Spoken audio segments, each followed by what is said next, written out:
Oke, Ya, kali ini benar ya. bener ya. Semakin semangat dong ya untuk menjemput rejeki nih dan meraih impian dari sekarang. Nah, Bapak Ibu sekalian, ini masih ada satu sesi lagi untuk menambah ilmu kita nih pada hari ini. Untuk itu, kita kedatangan seorang inspirator, Bapak Handri Satriago. Beliau ini adalah seorang profesional Indonesia yang juga merupakan CEO dari GE Indonesia Company. Ini adalah sebuah perusahaan terbesar dan tertua di Indonesia. Wah, luar biasa sekali ya. Luar biasa, Mas Nah, Hendra ya. Bapak Handri Satriago yang gemar sekali membaca dan mengkoleksi lukisan tradisional Bali ini berulang kali meraih penghargaan dari dalam maupun luar negeri atas kontribusinya terhadap kegiatan kemasyarakatan. Nah, langsung saja yuk kita simak inspirasi dada Bapak Handri Satriago berikut ini.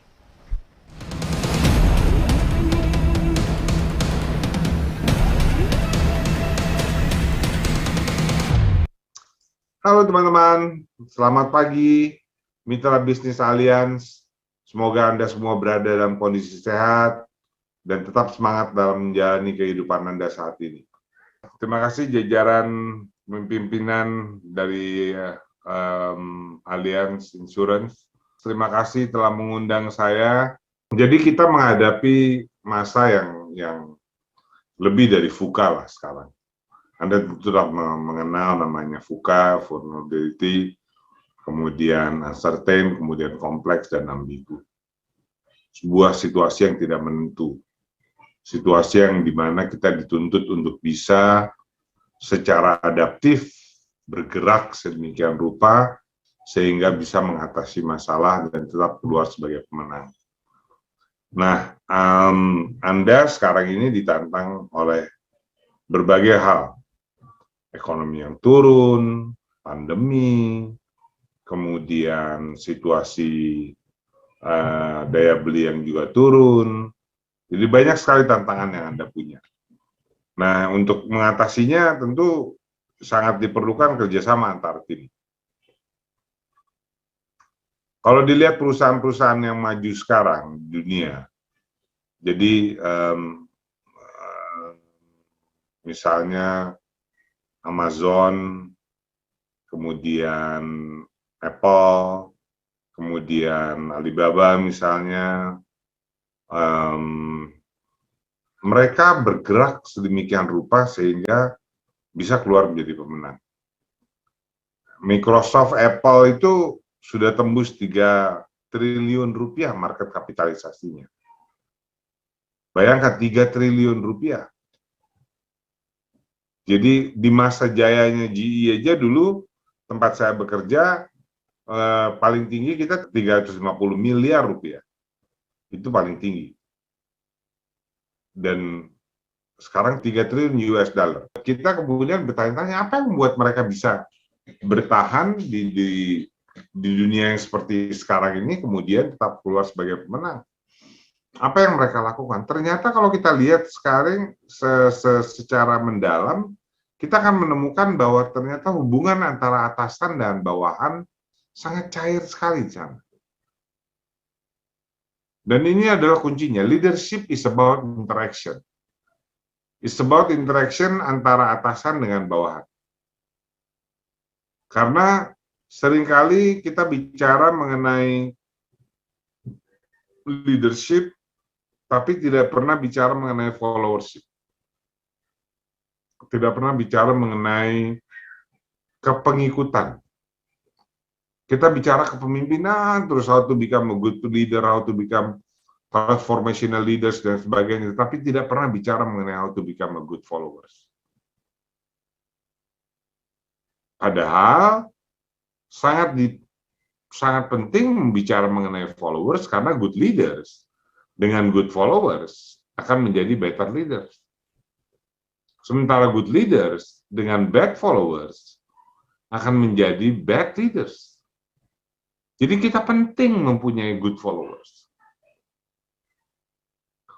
Saya ingat ketika saya diangkat menjadi CEO dulu, saya ditanya oleh media, kenapa Pak sudah GE di Indonesia lebih dari 70 tahun, baru sekarang ada CEO produk Indonesia asli. saya produk Indonesia, saya lulusan Indonesia, S1 saya di IPB, S2 saya di IPMI, S3 saya di UI, kemudian selama bekerja sudah 25 tahun saya bekerja hampir semua waktunya ada di dalam negeri, walaupun saya pernah pegang ASEAN, pernah pegang Asia, tapi semua dikerjakan dari Indonesia. Saya bergaul dengan orang Indonesia, kedua orang tua saya berasal dari Indonesia, dua-duanya nggak sempat sekolah tinggi. Mereka merantau dari Payakumbuh, Pekanbaru, kemudian Jakarta. Nah, saya kemudian besar dengan orang-orang Indonesia. Jadi saya produk Indonesia. Sekarang pertanyaan itu mengganggu saya. Kenapa nggak banyak orang-orang Indonesia yang menjadi pemimpin di multinational company? Ternyata setelah saya coba analisis dan bertanya kiri kanan, saya mendapatkan jawabannya yang menarik, bahwa kita terlalu jago untuk bilang yes. Kita nggak jago untuk bilang no. Di kepala saya ketika saya mendengar itu, kita bukannya harus mampu bilang yes sama bos kita, berani bilang no, nanti dimutasi jauh kita ntar. Tapi kemudian saya diingatkan begini, Andri, orang-orang yang cuma bisa bilang yes, tapi nggak bisa memberikan feedback, nggak bisa memberikan input, nggak bisa memberikan ide, adalah orang-orang yang cuma jadi doers, pekerja. Seumur-umur dia akan jadi pekerja. Karena leaders itu berani mengungkapkan pendapat dan punya pendapat. Anda bayangkan kalau misalnya Anda punya tim ya, pengikutan, followers Anda, tim Anda, jadi saya nggak bilang istilah anak buah lagi, karena istilah anak buah itu harus sudah dibuang tuh. Anak buah itu udah nggak ada di dunia saat ini. Istilah itu harus dibuang. Karena konsep yang benar adalah tim yang kebetulan report kepada Anda, bukan anak buah. Anak buah itu zaman Firaun. Nah, itu anak buah tuh dulu. Suruh bangun segitiga, piramid, angkat batu ini, kotak ini, bawa ke sini, suruh susun jadi segitiga. Nggak ada yang berani bilang, boleh nggak segi 4, Fir? Gitu. Hati orangnya langsung dicambuk. Orang nggak boleh ngeluarin ide kalau jadi anak buah. Anak buah itu nggak dipercaya, kemudian harus dilihatin terus, kemudian nggak boleh punya ide, nggak boleh beri masukan, dan seterusnya. Padahal Anda butuh itu semua sebagai seorang leaders. Anda butuh masukan, Anda butuh input, Anda butuh feedback, Anda butuh challenge kadang-kadang dari seorang pemimpin, dari seorang tim Anda. Nah, jadi Anda harus sekarang menggunakan istilah tim. Karena kalau pakai tim, Anda bertanggung jawab terhadap tim tersebut. Bagaimana membuat tim yang bagus. Nah, itu dia. Tugas seorang pemimpin adalah bagaimana menghasilkan pemimpin baru. The job of a leader is to create more leaders. Dan saya percaya betul setelah 25 tahun saya bekerja di GE dan 12 tahun terakhir menjadi CEO, the job of a leader at the end of the day is to create more leaders. Bagaimana meng-grooming tim kita, gimana membuat tim kita, orang-orang yang report kepada kita menjadi lebih baik.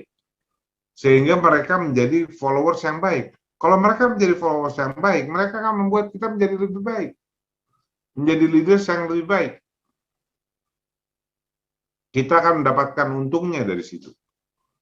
Nah, sekarang bagaimana membuat mereka mampu menjadi lebih baik kalau misalnya mereka nggak bisa Anda dengan mereka punya jarak yang luas. Anda dan mereka harus punya jarak yang kalau bisa hampir nggak ada.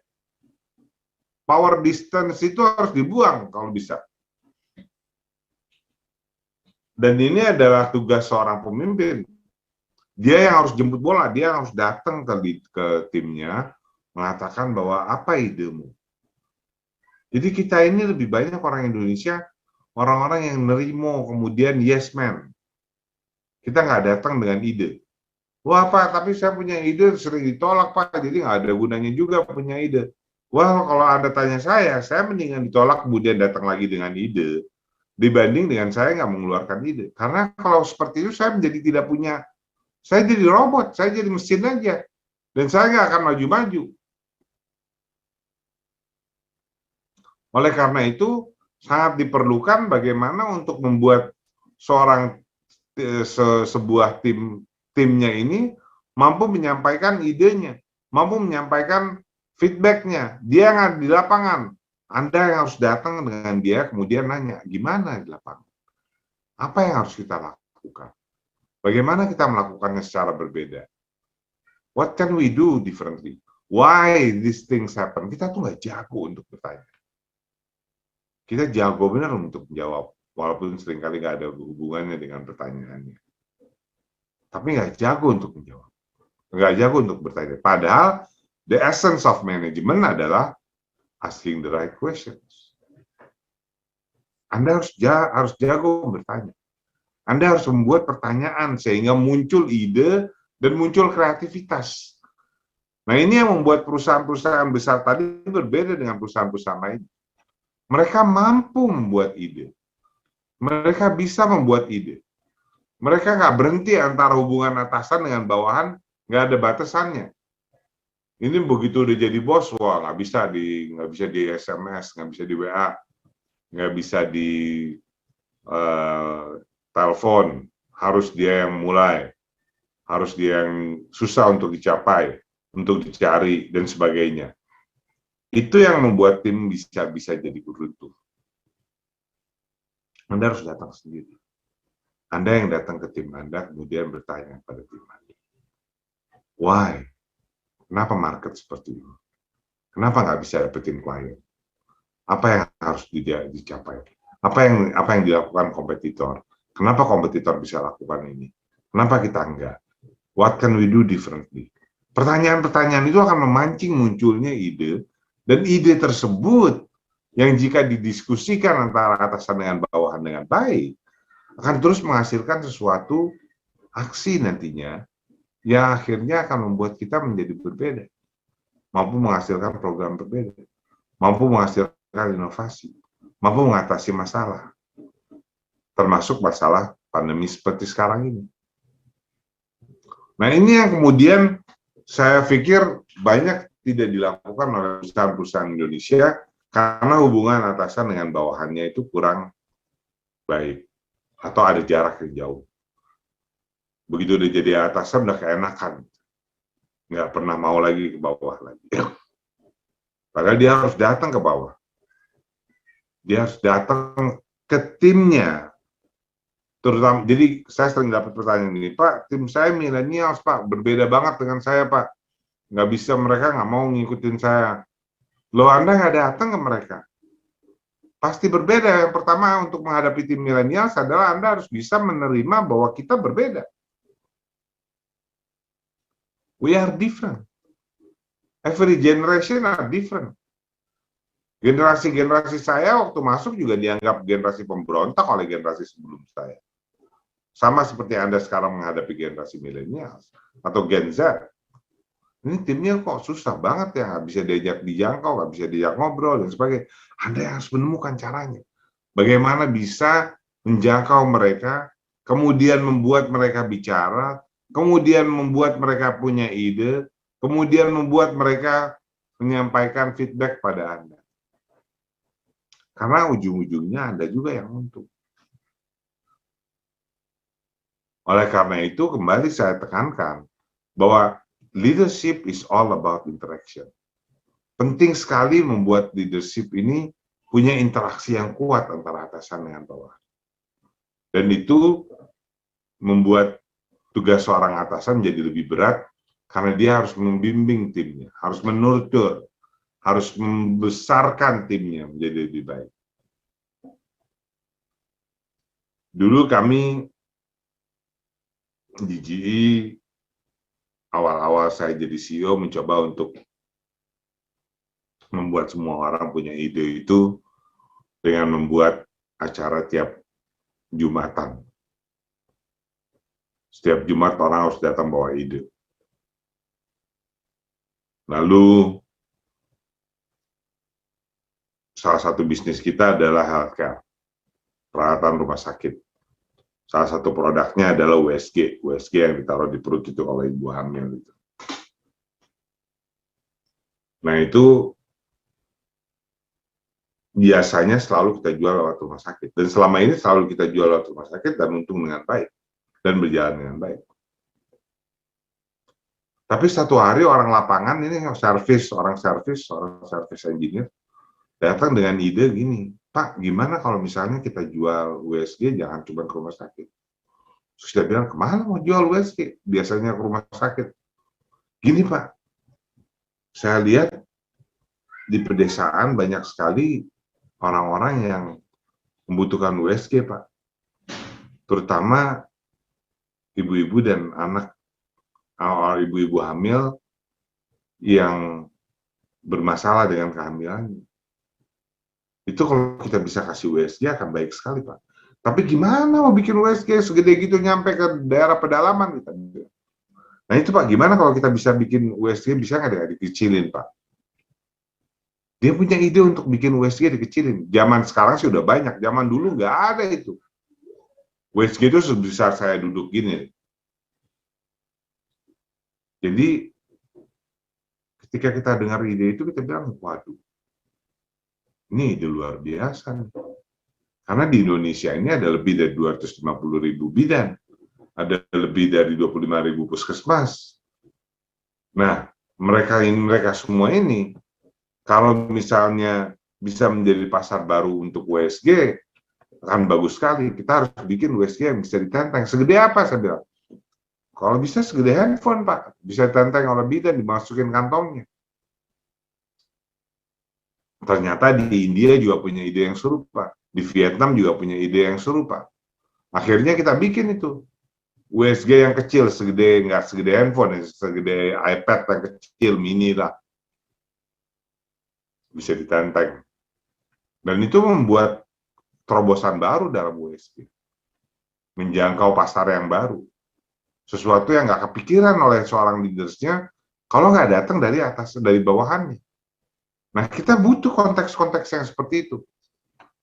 Di mana seorang bawahan kemudian datang dengan ide, dia yang kenal market, dia yang berada di lapangan, dia yang tahu apa yang terjadi ketika berhubungan dengan klien. Dan dia yang punya cara bagaimana untuk mengatasi masalahnya. Dia nggak harus selalu bilang, no bos, no, kenapa bos? No aja bos, soalnya Pak Andri bilang no gitu. Nggak gitu konteksnya juga. Anda juga harus bilang, harus punya logika. Bos, mungkin jalannya jangan ke kiri bos, alasannya 1, 2, 3, 4. Mungkin kita perlu ke kanan, bos.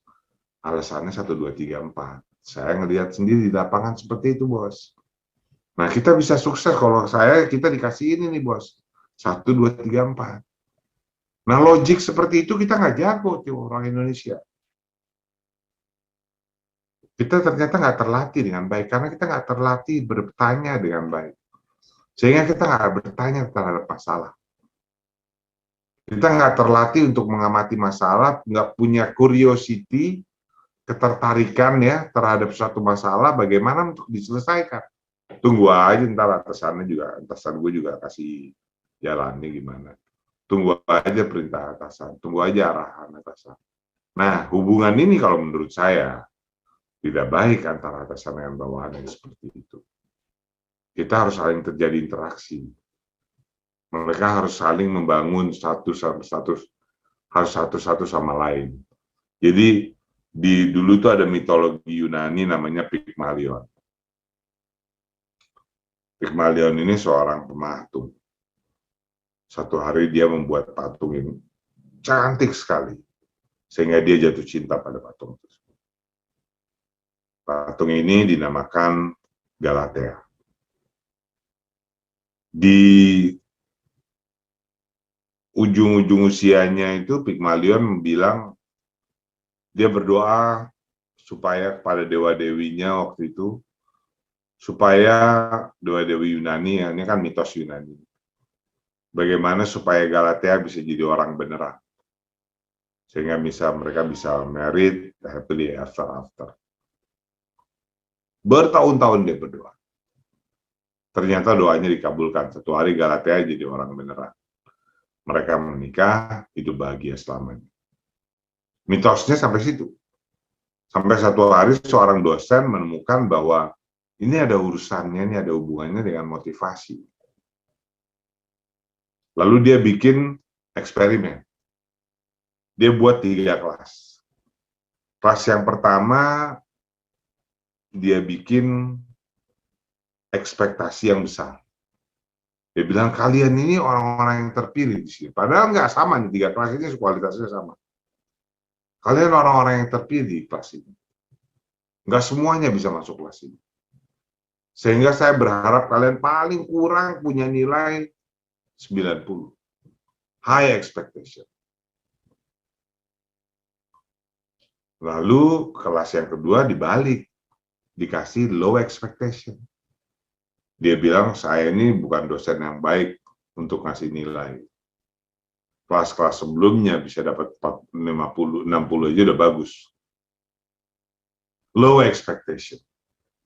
Kelas yang ketiga nggak ada apa-apain diajarannya. Nah, sesudah 1 semester, ternyata kelas yang dikasih ekspektasi tinggi tadi, high expectation tadi, menghasilkan nilai yang jauh lebih tinggi dibandingkan kelas sebelumnya. Sehingga muncullah apa yang disebut dengan Pygmalion Effect. Efek yang terjadi ketika seseorang follower diberikan ekspektasi yang tinggi, dipercaya untuk mampu melakukan tugasnya, maka mereka akan memiliki apa yang disebut sebagai self-fulfilling prophecy. Keyakinan karena merasa orang lain percaya pada dirinya. Dan itu akan membuat mereka berprestasi, bekerja luar biasa, giatnya, sehingga menghasilkan hasil yang lebih baik. Nah, itu disebut Pygmalion Effect.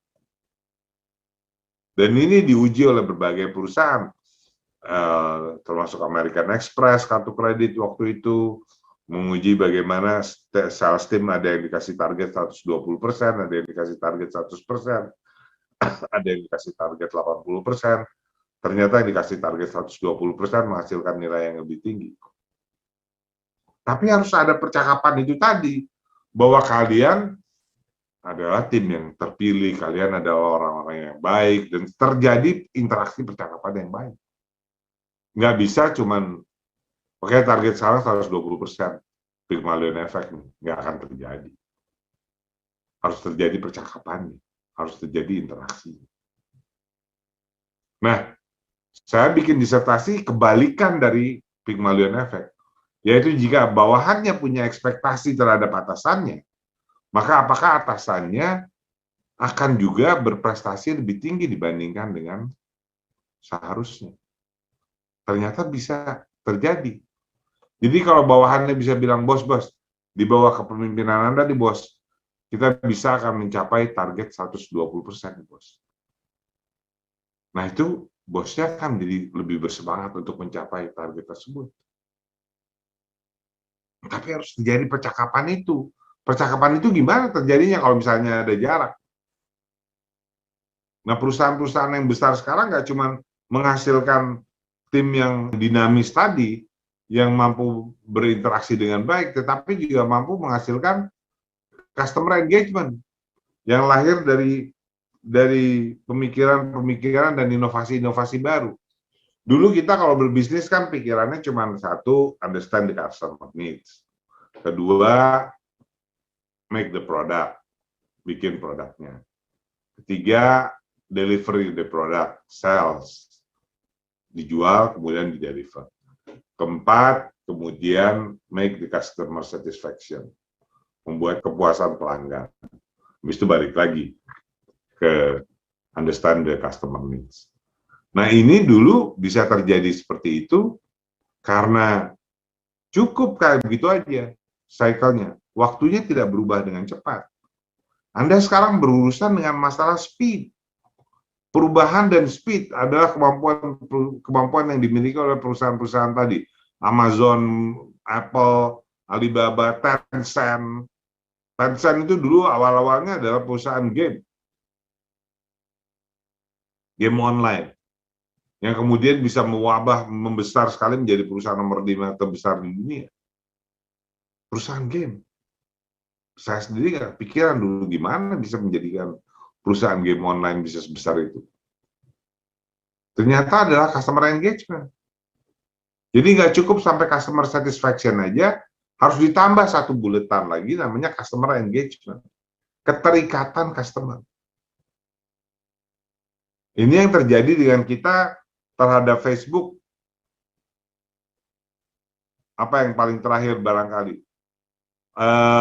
Terhadap WeTV dengan sinetron Layangan Putusnya. Semua orang engage dengan itu. Yang nggak nonton sinetron pun biasanya jadi nonton. Nah, akhirnya mereka dapat hubungan. Nontonnya gratis. Tetapi habis itu mulai muncul iklan. Iklannya yang bayar. Mereka dapat duitnya dari situ. Begitu juga dengan Tencent, perusahaan game. Anda pertama download gamenya gratis. Game per klien 1 lawan 1 misalnya. Kemudian Anda mulai main. Anda menang terus selama 30 game pertama. Game ke-31 Anda kalah. Kalah-kalah terus, Anda udah mulai kesenangan main, tapi kalah terus, nggak bisa menang. Tiba-tiba muncul penawaran. Mau beli pedang nggak? Pedangnya harganya $1. Nggak berasa Rp14.000, Anda langsung ceklik, beli aja langsung itu. Dan apa yang terjadi adalah Anda mengeluarkan 14.500.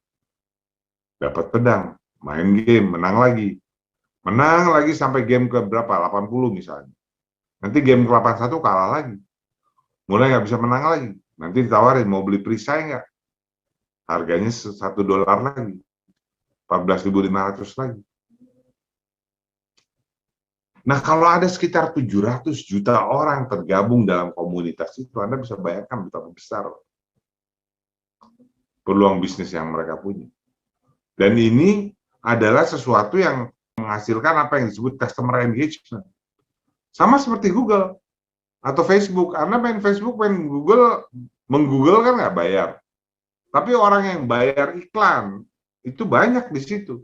Semakin banyak orang menggunakan Google, semakin banyak orang pengen pasang iklan. Atau semakin banyak orang kayak Cristiano Ronaldo, pengikutnya, followers di Instagramnya lebih dari 300 juta orang kalau nggak salah. Nah itu sekali ngomong 300 juta orang menjangkau. Misalnya deodoran apa gitu, merek X, itu 300 juta orang terjangkau. Dan bayarnya mahal sekali itu. Dan itu adalah yang kemudian membuat situasi customer-customer di dunia ini kemudian sangat tergantung pada banyak perusahaan-perusahaan tadi. Perusahaan-perusahaan yang mampu mengubah kebiasaan customer menjadi keterikatan customer. Nah, ini semua terjadi karena muncul ide yang bisa ditangkap oleh atasannya, dari pembicaraan dengan bawahannya, oleh tim followersnya, kemudian terjadi percakapan yang baik, kemudian terjadi inovasi yang baik. Inovasi nggak bisa terjadi top down saja. Kalau top down terus inovasinya nggak pasti, nggak kuat. Ada batasannya seorang leaders juga, manusia juga dia. Nah, harus bantuinnya gimana? Dengan timnya. Bagaimana membuat timnya bisa menghasilkan ide, bisa mau ngomong dan sebagainya? Dipaksa. Diajarin, kemudian dipaksa. Saya dulu maksain tim saya, Anda semua harus datang dengan ide. Anda harus mulai nanya, semuanya harus berani nanya. Satu persatu didatengin kalau perlu. Dan ini yang Anda perlu lakukan. Karena kalau nggak Anda lakukan seperti itu, kemudian Anda nggak akan kehilangan momentum. Nggak tercapai itu momentumnya. Ada yang harus datang ke mereka, kemudian membuat mereka bicara. Jadi, saya pikir itu adalah hal-hal yang banyak dilakukan oleh perusahaan pemenang sekarang. Intinya adalah interaction antara atasan dengan bawah. Yang interaction yang akan menghasilkan kemampuan speed, kecepatan dalam bekerja, kecepatan dalam memproses pekerjaan, yang menghasilkan kemampuan change, berubah-ubah dengan cepat. Menghadapi VUCA ini harus adaptif. Adaptif itu adalah change, kemampuan berubah dengan cepat, kemudian menghasilkan produk baru dengan cepat. Nah, ini yang kemudian perlu dicermati oleh berbagai perusahaan, bagaimana menjadi perusahaan yang adaptif tadi. Karena nggak semua perusahaan sanggup. Kalau mereka mau berubah aja, kemudian membuat perubahan aja perlu waktu lama, satu perubahan waktu aja misalnya butuh 2 tahun, maka Anda telat. Dan cost of a late change, cost untuk akibat terlambat berubah, itu jauh lebih besar dibandingkan dengan cost of a change itself. Dibandingkan dengan cost untuk berubah sendiri. Karena kalau telat berubah itu udah susah. Anda udah kalah kompetisi, Anda udah ketinggalan, ditinggal customer, Anda udah kemudian mulai muncul bad image dan sebagainya, susah sekali untuk membalikan. Jadi interaction capability yang mampu kemudian membuat perusahaan memiliki kemampuan speed dan adaptif adalah kunci kemenangan sekarang. Nah, sekarang saya mau cerita mengenai leadership di masa depan. Jadi di masa mendatang, di masa sekarang dan mendatang lah, Anda butuh kemampuan leadership yang, kalau saya kembali ke konsep lama, konsep yang diajarkan oleh bos saya waktu itu namanya Jack Welch, yaitu 4E. Seorang leader harus punya 4E. Yang pertama adalah energi. Seorang leader harus punya energi, punya semangat, punya api, punya passion gitu. Waktu ngerjain kerjaannya itu, dia ada passionnya untuk kerjain. Nah, untuk itu dia perlu untuk punya motivasi yang kuat untuk bekerja. Jadi kalau ada leader yang udah lu aja deh ngerjain deh, gue belakang aja deh ya, gue nggak ini deh, nggak usah tampil deh, itu nggak bisa tuh leader seperti itu. Leader itu harus berani tampil, terutama di saat yang susah. Dia yang harus menyelesaikan masalah. Jadi punya energi gitu loh. Ketika masalah muncul, energinya membuncah. Gimana cara menyelesaikannya? Nah, itu adalah seorang leader. Jadi punya energi, punya E yang pertama, energi. Lalu dia harus punya juga E yang kedua, yaitu energize. Kemampuan mengenergikan orang lain. Kemampuan membuat orang lain terkena Pygmalion effect. Nah, ini yang saya alami dalam hidup saya. Ketika saya duduk di kursi roda ya, ketika saya pertama kali duduk di kursi roda, ini yang saya alami. Bagaimana saya menghadapi dunia ini dengan teman-teman saya. Karena saya terenergikan oleh mereka.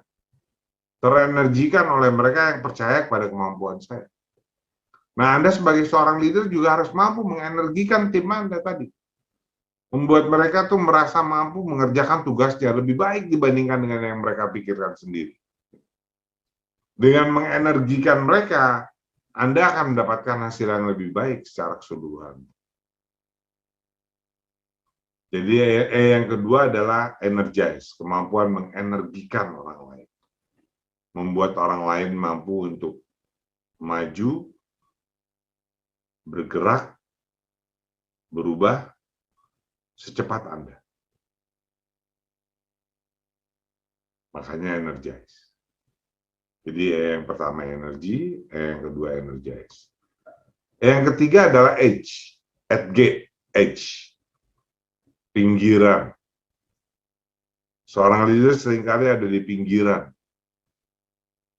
Dia harus membuat keputusan yang susah. Nah, dia harus berani ambil keputusan. Harus punya prinsip yang kuat. Misalnya masalah integritas. Nggak boleh menggadaikan integritas demi untuk mendapatkan target KPI. Anda harus membuat keputusan-keputusan yang susah di masa susah Dan seorang leaders harus selalu ingat bahwa rules number one become a leaders adalah you cannot satisfy everybody. Rules number two adalah every decision always has a trade-off. Selalu ada dampaknya. Nah, itu seorang leaders. Jadi kalau ada, nggak usah diambil dulu keputusan deh, ntar aja diambangin aja deh, itu nggak seorang leaders. Anda mendingan ambil keputusan, kemudian salah, belajar lagi dari kesalahan tersebut, kemudian jadi yang baik. Jadi lebih baik. Jadi itu Anda harus punya edge. Yang keempat. Yang ketiga, sorry. Yang keempat adalah kemampuan untuk mengeksekusi. Execute. Di masa pandemi atau yang susah sekarang ini, Anda harus punya kemampuan untuk mengeksekut.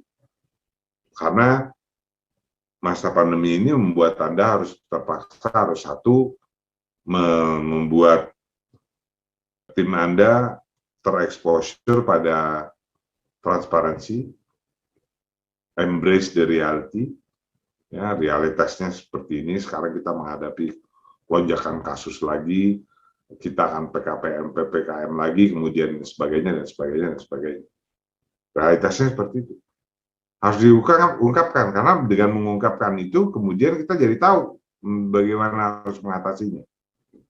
Yang kedua, kemudian Anda perlu membuat apa yang disebut sebagai redefine the winning. Apa? Winning itu sekarang apa? Mungkin nggak cukup dengan cuman mencapai target saja. Harus ada tambahannya, membuat customer satisfied, nolong customer, membuat customer lebih dekat, dan sebagainya. Dan itu yang harus didefinisi ulang. Bagaimana membuat Anda memiliki winning, kemenangan di perusahaan Anda. Yang ketiga, execute, fokus. Selalu ujung-ujungnya adalah kemampuan mengeksekusi. Yang akan tetap dieksekusi harus dieksekusi dengan fokus. Nah, seorang leader itu harus mampu mengeksekusi. Nggak cukup dengan visi aja semuanya. Wah, visinya bagus, bicaranya bagus, orasinya bagus, bikin semangat orang dan sebagainya, tapi nggak mampu mengeksekusi. Nggak seorang leader. Dia harus mampu mengeksekusi. Dan itu menurut saya adalah hal yang kewajiban bagi seorang leader. Jadi itu 4E. Energy, energize, edge, dan execute. Nah, dalam 12 tahun saya menjadi CEO terakhir ini, saya merasa bahwa Allah telah menunjukkan saya yang kelima, jalan untuk menuju yang kelima. Yang kelima itu adalah endurance atau daya tahan. Saya sudah duduk di kursi roda ini lebih dari 30 tahun, lebih 35 tahun saya duduk di kursi roda. Usia saya 17 tahun waktu saya terkena kanker kelenjar getah bening yang tumbuh di tulang belakang saya. Satu hari saya ditanya orang di Instagram saya, Pak, gimana caranya Bapak hidup menghadapi 35 tahun dengan kursi roda, Pak? Saya bilang, ya saya nggak tahu, ya Allah selalu memberikan jalannya aja. Tapi saya coba pikir-pikir ya, apa ya hal-hal bullet point yang mungkin bisa kita pelajari bersama di sini. Nah, itu saya tuangkan dalam 4F. F yang pertama, Anda harus punya faith. Keyakinan. Keyakinan bahwa apa yang Anda terima sekarang adalah yang terbaik yang diberikan oleh Allah kepada Anda. Dan akan datang yang lebih baik kepada Anda. Saya tahu bahwa ini lebih gampang diucapkan dibandingkan dengan dijalankan. Easier said than done, I know. Tapi saya pernah membuang ini. Saya pernah membuang faith ini. Dan saya merasa seperti terombang-ambing di samudera besar yang nggak punya pegangannya. Saya akhirnya punya pegangannya ketika punya keyakinan bahwa Tuhan pasti akan bantu saya. Bahwa Tuhan akan membuat saya menjadi lebih kuat dan saya akan memantul lebih tinggi ke atas.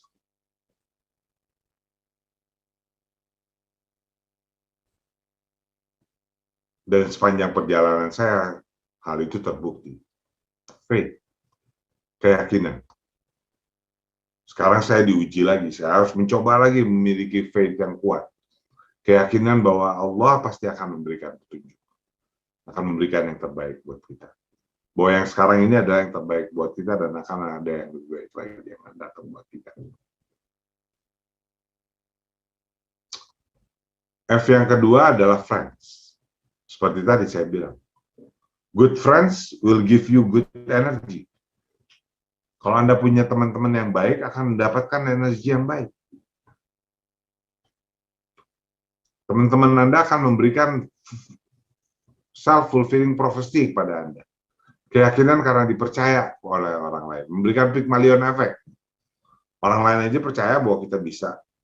Saya dulu ingat, waktu ya masih SMA ya, saya kenal tuh kelas 2 SMA. Kelas 3 SMA, naik kelas 3. Kita pengen nonton konser. Waktu itu konser jazz. Terus teman-teman saya bilang, ayo kita duduk di atas. Saya bilang, bisa nggak saya duduk di atas? Dia bilang, lu berani nggak? Lu mau nggak duduk di atas? Kalau lu mau, bisa kita duduk di atas. Akhirnya sampai saya duduk di atas. Dan ikut teriak-teriak, lambai-lambai kan. Good friends will give you good energy. Saya nggak bilang family, karena family given. Anda pasti akan mendapatkan support yang kuat dari teman-teman Anda. Tapi friends itu harus dicari, dan dicari dengan cara Anda punya respect terhadap seseorang lain. Respect itu adalah hal yang gampangnya itu dibilangnya gini caranya. Kalau kamu ketemu bos kau pasti kasih senyuman yang bagus. Nah, jangan lupa kasih senyum yang sama bagusnya kepada office boy kau atau security kau. You respect. You treat everybody the same. If you respect somebody, you will be respected. Anda akan direspect orang lain. If you don't respect others, you will never be respected. Nggak akan pernah bisa direspect orang lain. Jadi friends penting. Kemudian F yang ketiga adalah fun. Hidup ini harus dibikin fun. Harus dibuat sedemikian rupa menjadi lebih menarik. Karena banyak hal yang merasa, ya hidupnya kalau dalam kesusahan kan monoton terus. Harus dibikin gimana jadi menarik. Punya hobi baru misalnya, ada tanaman lah sekarang, ada goes lah sekarang, ada apa. Anda harus punya hidup yang seperti itu. Dengan seperti itu Anda akan menjadi orang yang optimis. Karena pesimistis is not an option. Terakhir adalah, jadi tadi faith, keyakinan, friends, teman, fun, asik. Kemudian terakhir adalah fight, melawan. Anda harus melawan dalam hidup ini. Saya ingat ketika saya pertama kali kuliah, dulu papan pengumuman yang saya lihat pertama gitu adalah mahasiswa tingkat 1 berkumpul di lantai 4. Dan praktikum akan ada di lantai 4. Saya bilang, saya pulang aja deh, nggak mungkin saya bisa nih kuliah. Gimana caranya kuliah mau ke atas? Nggak bisa, pakai kursi roda. Tapi kemudian orang yang nganterin saya bilang, ayo Pak, Mas, pegang aja pundak kita. Nanti kita angkat ke atas. Saya bilang, nggak kuat, Anda nggak kalian kuat ngangkat saya ke atas. Soalnya saya gede gini, saya bilang. Pegang aja dulu Mas, ntar juga banyak yang bantuin. Ternyata benar, ketika saya mulai pegang pundak dia, orang lain berlarian dari sana ke sana, dari sana, dari mana. Kemudian menawarkan diri bahwa, saya angkat, saya bantuin, saya bantu. Ada yang angkat kursi roda saya, ada yang bawain tas saya. Akhirnya sampai saya ke atas. Saya sampai ke lantai 4. Nggak tahu gimana turunnya. Tapi saya sampai di lantai 4. Teman-teman, percaya atau tidak, 4 tahun kemudian, saya jadi insinyur dengan cara yang sama. Diangkat ke atas, diangkat ke bawah, diangkat ke atas, diangkat ke bawah. Ketika Anda melawan, banyak pintu kebuka. When you fight, a lot of doors are open. When you give up, ketika Anda menyerah, a lot of doors, all the doors are closed. Semua pintu ketutup. Mudah-mudahan ada gunanya teman-teman. Itulah mungkin pesan saya. Jadi 5E, kemudian 4F. Mudah-mudahan berguna buat teman-teman. Sukses terus. Terima kasih.